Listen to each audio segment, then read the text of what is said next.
So it's my pleasure to introduce Crystal A.M. Nelson, PhD. Crystal is an assistant professor of African diasporic visual studies in the Department of Art and Art History at CU Boulder. Prior to joining the faculty at CU Boulder, they were a Just Transformations postdoctoral fellow at Pennsylvania State University. They teach about race and representation, Black art histories, and Blackness in the visual field. Nelson's writing has appeared in or is forthcoming in Feminist Media Histories, Art Journal, The Art Bulletin, Women's Art Journal, Visual Studies, Contact Sheet, Brooklyn Rail, Art Practical, and other venues. Their current manuscript, The Audacity of Pleasure, examines the visual culture of pleasure and the aesthetics of joy and safe space in quotidian Blackness. Please help me in introducing Crystal. Thank you. Thank you so much for that introduction. Thank you to Pam and to Ruby for inviting me here. Thank you to all the other presenters. I'm really excited to be doing this with you. So let's get started. Forced to work as free labor in the cotton, tobacco, and sugar fields in the Americas, Africans and their American descendants have long had a fraught relationship with the landscape. Ours was to work the territory, never to lay claim to it.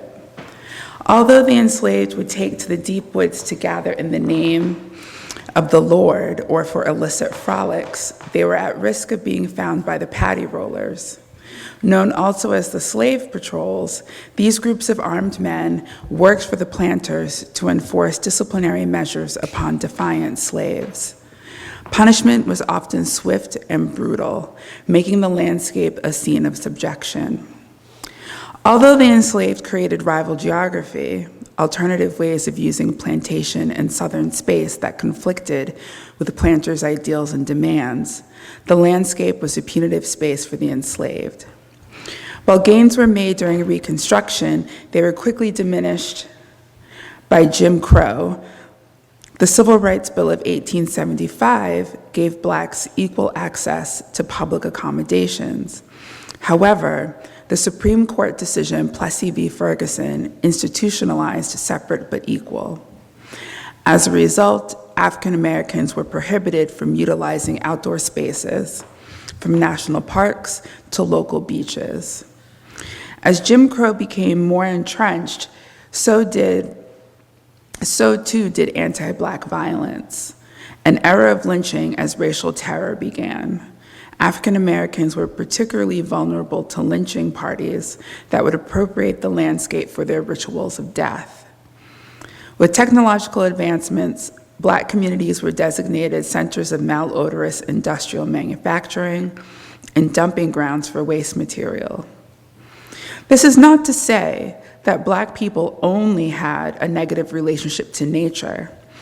Although their labor was typically performed under inhumane conditions, they were in fact stewards of the land.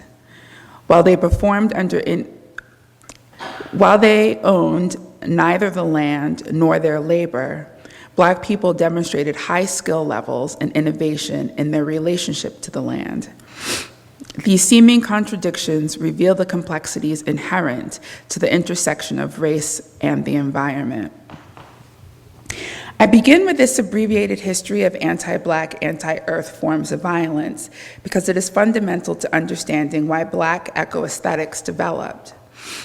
Black ecoaesthetics merge an ecological imaginary with the Black creative labor performed in the name of Black aliveness. They serve as a corrective to the history I elaborated, and they stand as a reordering of the Western cultural aesthetic. But more on that to come. First, I'd like to provide a brief background on ecoaesthetics to deepen our understanding of the import of Black artists engaging with them. Joseph W. Meeker's paper was the first to articulate a theoretical position on ecological aesthetics. However, its antecedents can be traced back to the early 18th century in England, where aestheticians theorized the connection between aesthetic appreciation of nature and scientific objectivity.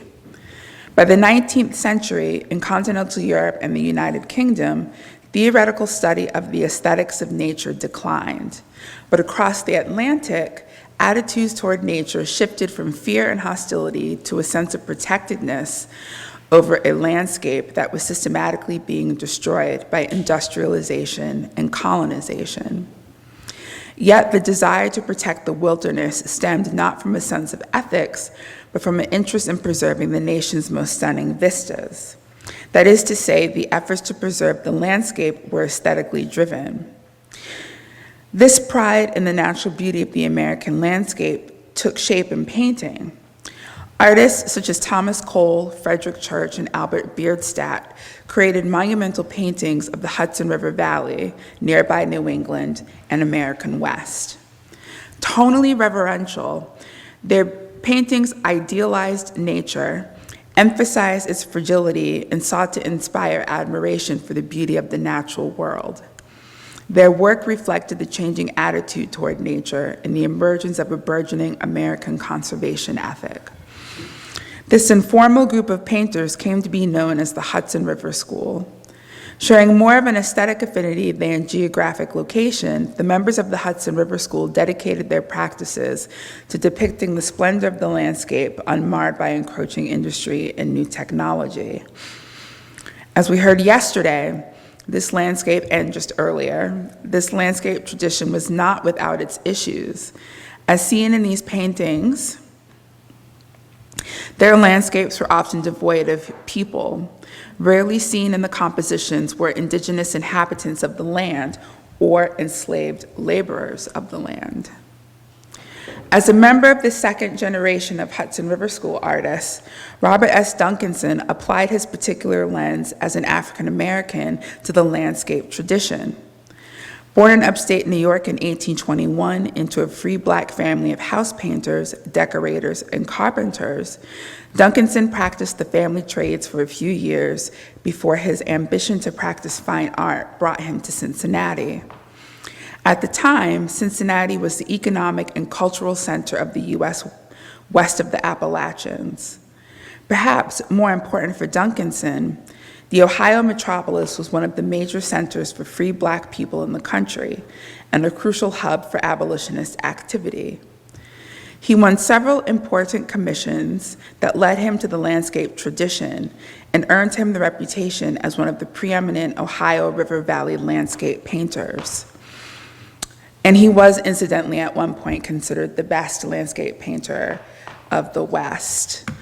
But it was with the view of Cincinnati, Ohio, from Covington, Kentucky, that the painter created an overtly politicized canvas, the composition of which served as direct commentary on the institution of slavery. Based on an anonymous daguerreotype printed in Graham magazine in 1848, Duncanson revises the original image by changing the central grouping in the foreground from a white man leaning on a rifle as he gives directions to two white children to a Black man holding a scythe waiting on two white children. In the left background, a white couple lounge on the estate as they take in the view of Cincinnati. In the right background, it's very hard to see, here, this area. This is a white woman hanging up laundry, but he has changed it to a Black woman here hanging up laundry. And this is a cabin, sort of a ramshackle cabin, if you will, that would be their quarters. So by depicting enslaved Blacks in the service of a white Kentucky family who lived just over the river from what was ostensibly a free state, Duncanson interrogates the institution of slavery. In this way, he also challenges a tradition that ostensibly erases from the topography people and cultures that were integral in shaping the environment. I argue that Duncanson's approach to landscape painting helped set the stage for an artist like Kerry James Marshall. As an Afro-modernist, Kerry James Marshall has long been invested in challenging the Western canon, which marginalizes the Black subject and absences them from art historical narratives. However, his interest in expanding it rather than critiquing it. Best known for populating his paintings with figures rendered in various tonal values of the color black, specifically Mars black from iron oxide, carbon black from soot, and ivory black, which is derived from burned bones. Marshall uses the color to amplify difference. Of the use of black in his paintings, Marshall has said, the idea of those paintings is that blackness